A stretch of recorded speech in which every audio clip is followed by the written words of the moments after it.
ਦੋਸਤੋ ਅਮਰੀਕਾ 'ਚ ਰਹਿਣ ਵਾਲੇ ਹਰ ਇਮੀਗ੍ਰੈਂਟ ਬੱਚੇ ਦੀ ਇਹ ਖੁਆਇਸ਼ ਹੁੰਦੀ ਕਿ ਮੈਂ ਆਪਣੇ ਪੈਰੈਂਟਸ ਦਾ ਗ੍ਰੀਨ ਕਾਰਡ ਅਪਲਾਈ ਕਰਾਂ, ਉਹਨਾਂ ਨੂੰ ਅਮਰੀਕਾ ਲੈ ਕੇ ਆਵਾਂ।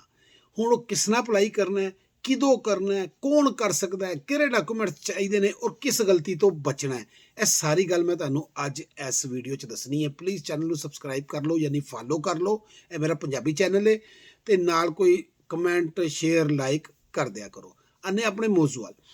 ਪੈਰੈਂਟਸ ਵੀਜ਼ਾ, ਵਾਲਦੈਨ ਦਾ ਵੀਜ਼ਾ। ਪਹਿਲੀ ਸਭ ਤੋਂ ਇੰਪੋਰਟੈਂਟ ਗੱਲ ਕਿ ਸਿਰਫ ਸਿਟੀਜ਼ਨ ਅਪਲਾਈ ਕਰ ਸਕਦਾ ਹੈ। ਗ੍ਰੀਨ ਕਾਰਡ ਵਾਲਾ ਪੈਰੈਂਟਸ ਦਾ ਵੀਜ਼ਾ ਅਪਲਾਈ ਗ੍ਰੀਨ ਕਾਰਡ ਨਹੀਂ ਕਰ ਸਕਦਾ। ਦੂਸਰੀ ਗੱਲ, ਜਿਸ ਦਿਨ ਤੁਹਾਡੀ ਸਿਟੀਜ਼ਨਸ਼ਿਪ ਦੀ ਓਥ ਹੋਣੀ ਹੈ ਉਸ ਦਿਨ ਤੁਹਾਨੂੰ ਇੱਕ ਸਿਟੀਜ਼ਨਸ਼ਿਪ ਦਾ ਫਾਰਮ ਮਿਲ ਜਾਂਦਾ, ਇੱਕ ਸਰਟੀਫਿਕੇਟ ਮਿਲ ਜਾਂਦਾ। ਉਹ ਜਦੋਂ ਮਿਲ ਗਿਆ ਤੁਸੀਂ ਕੁਆਲੀਫਾਈ ਕਰ ਸਕਦੇ ਹੋ। ਤੁਸੀਂ ਉਸ ਤੋਂ ਬਾਅਦ ਆਪਣੇ ਪੈਰੈਂਟਸ ਨੂੰ, ਆਪਣੇ ਵਾਲਦੈਨ ਨੂੰ ਸਪਾਂਸਰ ਕਰ ਸਕਦੇ ਹੋ। ਪਾਸਪੋਰਟ ਦਾ ਵੇਟ ਨਹੀਂ ਕਰਨਾ, ਫੌਰੀ ਤੌਰ ਦੇ ਉੱਤੇ ਭਾਵੇਂ ਉਸੇ ਦਿਨ ਸ਼ਾਮ ਨੂੰ ਹੀ ਤੁਸੀਂ ਫਾਰਮ ਫਿਲ ਕਰਨਾ ਸ਼ੁਰੂ ਕਰ ਦਿਓ। ਔਰ ਫਾਰਮ ਕਿਹੜਾ? ਇੱਕੋ ਹੀ ਫਾਰਮ ਹੈ, ਸਿਰਫ ਇੱਕ ਫਾਰਮ I-130 ਪਟੀਸ਼ਨ ਦਾਇਰ ਕਰਨੀ ਤੁਸੀਂ। I-130 ਦੇ ਨਾਲ ਤੁਹਾਡੇ ਡਾਕੂਮੈਂਟਸ ਕੀ ਲੱਗਣੇ ਨੇ? ਜਿਹੜਾ ਸਭ ਤੋਂ ਇੰਪੋਰਟੈਂਟ ਡਾਕੂਮੈਂਟ ਹੈ ਉਹ ਵੇ ਜਨਾਬ ਤੁਹਾਡਾ ਬਰਥ ਸਰਟੀਫਿਕੇਟ। ਤੁਹਾਡੇ ਬਰਥ ਸਰਟੀਫਿਕੇਟ ਨੇ ਇਹ ਸਾਬਤ ਕਰਨਾ ਹੈ ਕਿ ਇਹ ਤੁਹਾਡੇ ਵਾਲਦੈਨ ਨੇ, ਕਿਉਂਕਿ ਵਾਲਦੈਨ ਦੇ ਖਾਨੇ 'ਚ ਉਹਨਾਂ ਦਾ ਨਾਂ ਲਿਖਿਆ ਗਿਆ ਹੋਣਾ ਹੈ। ਅਗਰ ਤੁਹਾਡੇ ਕੋਲ ਬਰਥ ਸਰਟੀਫਿਕੇਟ ਨਹੀਂਗਾ ਫਿਰ ਤੁਹਾਡਾ ਹਸਪੀਟਲ ਦਾ ਸਰਟੀਫਿਕੇਟ ਲੱਗੇਗਾ, ਜਾਂ ਫਿਰ ਤੁਹਾਡਾ ਜਨਾਬ ਉਹ ਕੀ ਕਹਿੰਦੇ ਨੇ ਉਹਨੂੰ, ਕੋਈ ਐਫੀਡੇਵਿਟ ਦੇਣਾ ਪਏਗਾ, ਲੰਬਾ ਕੰਮ ਹੋ ਜਾਏਗਾ। ਲੇਕਿਨ ਬਰਥ ਸਰਟੀਫਿਕੇਟ ਹੋਵੇ ਇੰਗਲਿਸ਼ ਦੇ ਵਿੱਚ ਤੇ ਸਭ ਤੋਂ ਬੈਸਟ ਹੈ। ਉਸ ਤੋਂ ਬਾਅਦ ਤੁਹਾਡੇ ਸਿਟੀਜ਼ਨਸ਼ਿਪ ਦਾ ਪ੍ਰੂਫ ਲੱਗੇਗਾ। ਬਾਕੀ ਫਿਰ ਨਾਰਮਲ ਚੀਜ਼ਾਂ ਨੇ, ਤੁਹਾਡੀ ਰਹਿਸ਼ ਦਾ ਐਡਰੈਸ, ਇਹ ਉਹ ਸਾਰਾ ਜਿਹੜਾ ਪ੍ਰੂਫ ਮਿਲੇਗਾ। ਉਧਰੋਂ ਆ ਜਾਓ ਤੁਸੀਂ ਵਾਲਦੈਨ ਨਾਲ। ਵਾਲਦੈਨ ਦਾ ਵੀ ਸਭ ਤੋਂ ਇੰਪੋਰਟੈਂਟ ਡਾਕੂਮੈਂਟ ਕਿਹੜਾ ਹੈ? ਉਹਨਾਂ ਦੇ ਬਰਥ ਸਰਟੀਫਿਕੇਟ ਇੰਗਲਿਸ਼ ਦੇ ਵਿੱਚ ਹੋਣੇ ਚਾਹੀਦੇ, ਦੋਵਾਂ ਦੇ। ਉਸ ਤੋਂ ਬਾਅਦ ਉਹਨਾਂ ਦਾ ਮੈਰਿਜ ਸਰਟੀਫਿਕੇਟ, ਸ਼ਾਦੀ ਦਾ ਜੋ ਨਿਕਾਹਨਾਮਾ ਜੋ ਵੀ ਹੈਗਾ। ਅਗਰ ਤਲਾਕ ਹੋ ਗਈ ਹੈ ਤਾਂ ਡਿਵੋਰਸ ਸਰਟੀਫਿਕੇਟ, ਅਗਰ ਕਿਸੇ ਦੇ ਵਿੱਚੋਂ ਡੈਥ ਹੋ ਗਈ ਹੈ ਤੇ ਡੈਥ ਸਰਟੀਫਿਕੇਟ ਨਾਲ ਤੁਹਾਨੂੰ ਚਾਹੀਦਾ ਹੋਏਗਾ। ਪੈਰੈਂਟਸ ਵੀਜ਼ੇ ਵਾਸਤੇ ਬਹੁਤ ਥੋੜੇ ਡਾਕੂਮੈਂਟ ਚਾਹੀਦੇ ਹੁੰਦੇ ਨੇ, ਸਪੈਸ਼ਲੀ I-130 ਦੇ ਨਾਲ ਤਾਂ ਬਿਲਕੁਲ ਥੋੜੇ ਜਿਹੇ ਡਾਕੂਮੈਂਟ ਚਾਹੀਦੇ ਨੇ। ਹੁਣ ਜਨਾਬ ਅਗਲੀ ਗੱਲ ਯਾਦ ਰੱਖੋ, ਇਹ ਤੁਸੀਂ ਸਾਰੇ ਡਾਕੂਮੈਂਟ ਲਾਣੇ ਨੇ। I-130 ਮੈਂ ਮਸ਼ਵਰਾ ਹਮੇਸ਼ਾ ਦੇਣਾ, ਆਨਲਾਈਨ ਅਕਾਊਂਟ ਬਣਾਓ, ਉਹਦੇ ਵਿੱਚ ਤੁਸੀਂ ਪਟੀਸ਼ਨ ਦਾਇਰ ਕਰ ਦਿਓ। ਹੁਣ ਯਾਦ ਰੱਖੋ, ਤੁਸੀਂ 3 ਕਿਸਮ ਦੇ ਵੀਜ਼ੇ ਪੈਰੈਂਟਸ ਤੇ ਅਪਲਾਈ ਕਰ ਸਕਦੇ ਹੋ। ਪਹਿਲਾ, ਤੁਹਾਡੇ ਆਪਣੇ ਬਾਇਓਲੋਜੀਕਲ ਪੈਰੈਂਟਸ, ਜਿਹੜੇ ਤੁਹਾਡੇ ਅਸਲ ਪੈਰੈਂਟਸ ਨੇ, ਉਹਨਾਂ ਦਾ ਵੀਜ਼ਾ। ਦੂਸਰਾ, ਅਗਰ ਤੁਹਾਡਾ ਸਟੈਪ ਮਦਰ ਜਾਂ ਸਟੈਪ ਫਾਦਰ ਨੇ, ਉਹਨਾਂ ਦਾ ਵੀ ਕਰ ਸਕਦੇ ਹੋ। ਜੇ ਤੁਹਾਡੇ ਪੈਰੈਂਟ ਦੀ ਸ਼ਾਦੀ ਤੁਹਾਡੀ 18 ਸਾਲ ਦੀ ਉਮਰ ਤੋਂ ਪਹਿਲੇ ਹੋ ਚੁੱਕੀ ਹੈ, ਯਾਨੀ ਤੁਸੀਂ 18 ਸਾਲ ਤੋਂ ਥੱਲੇ ਸੋ ਤੇ ਤੁਹਾਡੇ ਵਾਲਾ ਸਾਹਿਬ ਨੇ ਦੂਜੀ ਸ਼ਾਦੀ ਕਰ ਲਈ ਜਾਂ ਵਾਲਦਾ ਨੇ, ਤੇ ਉਹਨਾਂ ਦੇ ਜਿਹੜੇ ਤੁਹਾਡੇ ਸਟੈਪ ਪੈਰੈਂਟ ਨੇ, ਉਹਨਾਂ ਦਾ ਵੀ ਤੁਸੀਂ ਅਪਲਾਈ ਕਰ ਸਕਦੇ ਹੋ। ਤੀਸਰਾ, ਅਗਰ ਤੁਹਾਨੂੰ ਕਿਸੇ ਨੇ ਅਡਾਪਟ ਕੀਤਾ ਹੈ ਤੇ ਅਡਾਪਟਿਵ ਪੈਰੈਂਟਸ ਨੂੰ ਵੀ ਤੁਸੀਂ ਅਪਲਾਈ ਕਰ ਸਕਦੇ ਹੋ, ਉਹਨਾਂ ਦਾ ਗ੍ਰੀਨ ਕਾਰਡ ਕਰ ਸਕਦੇ ਹੋ। ਹੁਣ ਤੁਹਾਡਾ I-130 ਜਿਹੜਾ ਉਹ ਜਨਾਬ ਜਮਾ ਹੋ ਗਿਆ। ਹੁਣ ਆ ਗਿਆ ਅਗਲਾ ਮਰਹਲਾ, ਵੇਟ ਟਾਈਮ ਕਿੰਨਾ ਹੈ? ਸਭ ਤੋਂ ਇੰਪੋਰਟੈਂਟ ਸਵਾਲ ਤੁਸੀਂ ਮੇਰੇ ਕੋਲ ਇਹ ਪੁੱਛਣਾ।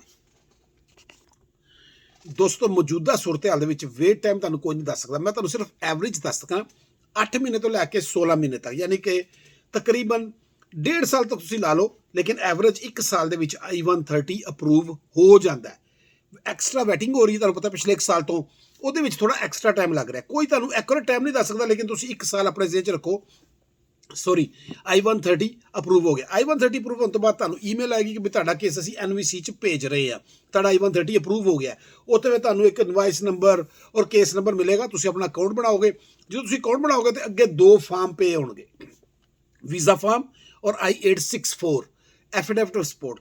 ਉਹ ਫਾਰਮ ਤੁਸੀਂ ਖੋਲ੍ਹਣ ਦੀ ਕੋਸ਼ਿਸ਼ ਕਰੋਗੇ, ਉਹ ਨਹੀਂ ਖੁੱਲ੍ਹਣੇ। ਉਹਦੀ ਵਜ੍ਹਾ ਕਿ ਉਹਦੇ ਉੱਤੇ ਇੱਕ ਫੀਸਾਂ ਹੋਣਗੀਆਂ।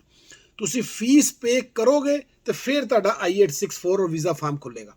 ਤੁਸੀਂ ਉਹ ਵੀਜ਼ਾ ਫਾਰਮ ਫਿਲ ਕਰਨਾ ਹੈ, I-864 ਫਿਲ ਕਰਨਾ ਹੈ।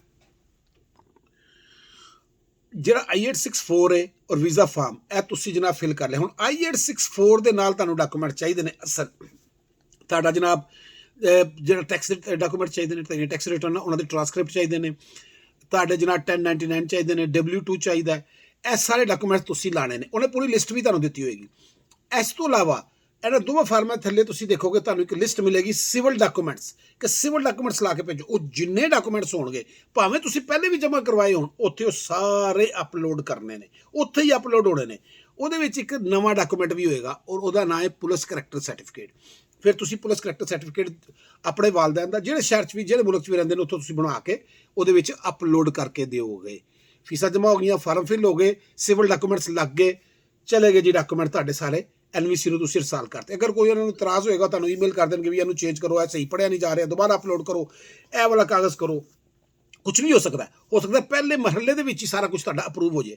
ਅਪਰੂਵ ਹੋਣ ਤੋਂ ਬਾਅਦ ਤੁਹਾਨੂੰ ਇੱਕ ਲੈਟਰ ਆਏਗਾ ਜਾਂ ਈਮੇਲ ਆਏਗੀ ਕਿ ਬਈ ਤੁਹਾਡਾ ਕੇਸ ਅਪਰੂਵ ਹੋ ਗਿਆ, ਤੁਸੀਂ ਉਹਨੂੰ ਆਲ ਸੈੱਟ ਹੋ, ਹੁਣ ਤੁਸੀਂ ਵੇਟ ਕਰੋ ਇੰਟਰਵਿਊ ਦਾ।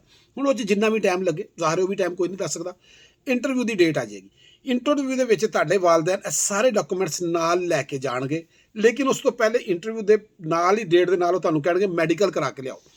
ਤੁਹਾਡੇ ਵਾਲਦੈਨ, ਤੁਹਾਡੇ ਪੈਰੈਂਟਸ ਅਥੋਰਾਈਜ਼ਡ ਅਦਾਰੇ ਤੋਂ, ਜਿਹੜਾ ਉਹ ਅੰਬੈਸੀ ਦੱਸੇਗੀ, ਉੱਥੋਂ ਕਰਾਉਣਗੇ ਮੈਡੀਕਲ, ਉਹ ਲੈ ਕੇ ਨਾਲ ਜਾਣਗੇ।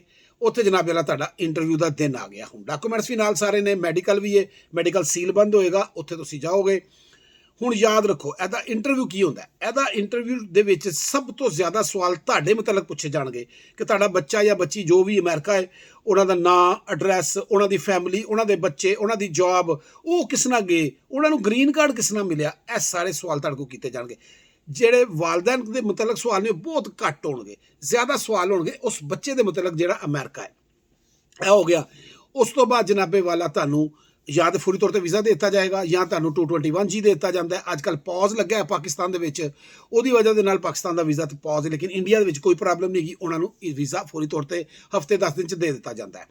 ਹੁਣ ਯਾਦ ਰੱਖੋ ਕਰੰਟ ਸਿਚੁਏਸ਼ਨ ਦੇ ਵਿੱਚ ਇੱਕ ਨਵਾਂ ਕੰਮ ਵੀ ਹੋ ਰਿਹਾ। ਉਹ ਕੀ ਹੋ ਰਿਹਾ, ਜਿਹੜਾ ਮੈਂ ਤੁਹਾਨੂੰ ਪਹਿਲੇ ਵੀ ਬੜੀ ਦਫਾ ਦੱਸ ਚੁੱਕਿਆ ਵਾਂ ਕਿ ਤੁਹਾਡੀ ਐਕਸਟਰਾ ਵੈਟਿੰਗ ਹੋ ਰਹੀ ਹੈ। ਐਕਸਟਰਾ ਵੈਟਿੰਗ ਕੀ ਹੈ ਕਿ ਇਹ ਜਿਹੜੇ ਮਾਂ ਪਿਓ ਜਾ ਰਹੇ ਨੇ, ਇਹਨਾਂ ਨੂੰ ਕੋਈ ਐਸੀ ਬਿਮਾਰੀ ਤੇ ਨਹੀਂ ਕਿ ਇਹ ਜਾ ਕੇ ਪਬਲਿਕ ਚਾਰਜ 'ਚ ਆ ਜਾਣਗੇ, ਯਾਨੀ ਕਿ ਪਬਲਿਕ ਫੰਡ ਲੈਣਾ ਸ਼ੁਰੂ ਕਰ ਦੇਣਗੇ, ਮੁਫਤ ਇਲਾਜ ਕਰਾਉਣਗੇ। ਹਾਲਾਂਕਿ ਨਵੇਂ ਨੂੰ ਮਿਲਣਾ ਬਹੁਤ ਮੁਸ਼ਕਲ ਹੁੰਦਾ ਹੈ। ਕੁਝ ਸਟੇਟਾਂ ਦਿੰਦੀਆਂ ਨੇ, ਬਾਕੀ ਤੇ ਮੈਕਸਿਮਮ ਸਟੇਟਾਂ ਦੇ ਨਵੇਂ ਬੰਦੇ ਨੂੰ ਮੈਡੀਕੇਟ ਦਿੰਦੀਆਂ ਹੀ ਨਹੀਂ, ਫ੍ਰੀ ਇਲਾਜ ਹੁੰਦਾ ਹੀ ਨਹੀਂ, ਕੁਝ ਸਟੇਟਾਂ ਨੇ। ਹੁਣ ਉਹ ਇਹ ਚੀਜ਼ ਉਹਨਾਂ ਨੇ ਚੈੱਕ ਕਰਨੀ ਹੈ ਕਿ ਇਹਨਾਂ ਨੂੰ ਕੋਈ ਐਸੀ ਬਿਮਾਰੀ ਤੇ ਨਹੀਂ ਹੈਗੀ ਜਿਹਦੇ 'ਚ ਮੁਸਤਕਿਲ ਇਹਨਾਂ ਨੂੰ ਦਵਾਈ, ਮੁਸਤਕਿਲ ਹੁਣ ਦੇਖੋ ਯਾਦ ਰੱਖਣਾ, ਜਿਹੜੀ ਮੈਂ ਤੁਹਾਨੂੰ ਦੱਸ ਰਿਹਾ ਨਾ ਮੁਸਤਕਿਲ ਦਵਾਈ ਚਾਹੀਦੀ ਹੈ, ਉਹ ਸ਼ੂਗਰ ਦੀ ਦਵਾਈ ਦੀ ਗੱਲ ਨਹੀਂ ਹੋ ਰਹੀ, ਦਿਲ ਦੀ ਮਰੀਜ਼ ਦੀ ਗੱਲ ਨਹੀਂ ਹੋ ਰਹੀ, ਉਹ ਹੋ ਰਹੀ ਹੈ ਕਿਸੇ ਨੂੰ ਡਾਇਲਿਸਿਸ ਕਰਵਾਉਣੇ ਪੈ ਜਾਂਦੇ, ਕੈਂਸਰ ਦੀ ਦਵਾਈ ਚਾਹੀਦੀ, ਯਾਨੀ ਵੱਡੇ ਕੋਈ ਪ੍ਰੋਬਲਮ ਨੇ ਜਿਹੜਾ ਸਾਡੇ ਤੇ ਬੋਝ ਨਾ ਬਣ ਜਾਣ। ਇਹ ਅੱਜ ਕੱਲ੍ਹ ਚੈੱਕ ਹੋ ਰਿਹਾ, ਜਿਹਦੀ ਵਜ੍ਹਾ ਨਾਲ ਪੌਜ਼ ਲੱਗਾ ਹੈ। ਦੂਸਰੀ ਚੈੱਕ ਹੋਣੀ ਹੈ ਕਿ ਬਈ ਇਹਨਾਂ ਦੇ ਜਿਹੜਾ ਸਪਾਂਸਰ ਹੈ ਉਹ ਇਨਫ ਸਪਾਂਸਰ ਹੈਗਾ, ਉਹ ਇਹਨਾਂ ਨੂੰ ਕਰ ਸਕਦਾ, ਇਹਨਾਂ ਨੂੰ ਦਵਾਈ ਲੈ ਕੇ ਦੇ ਸਕਦਾ, ਇਹਨਾਂ ਨੂੰ ਕੋਈ ਮਤਲਬ ਖਾਣੇ ਪੀਣੇ ਦੇ ਪ੍ਰੋਬਲਮ ਤੇ ਨਹੀਂ ਹੋਏਗੀ, ਕੋਈ ਮਸਲਾ ਤੇ ਨਹੀਂ ਹੋਏਗਾ, ਉਹਦਾ ਵੀ ਚੈੱਕ ਹੋਏਗਾ ਤੇ ਵਾਲਦੈਨ ਦਾ ਵੀ ਚੈੱਕ ਹੋਏਗਾ। ਇਹ ਦੋਵੇਂ ਚੀਜ਼ਾਂ ਉਹਨਾਂ ਨੇ ਗਾਈਡਲਾਈਨਸ ਦਿੱਤੀਆਂ ਨੇ।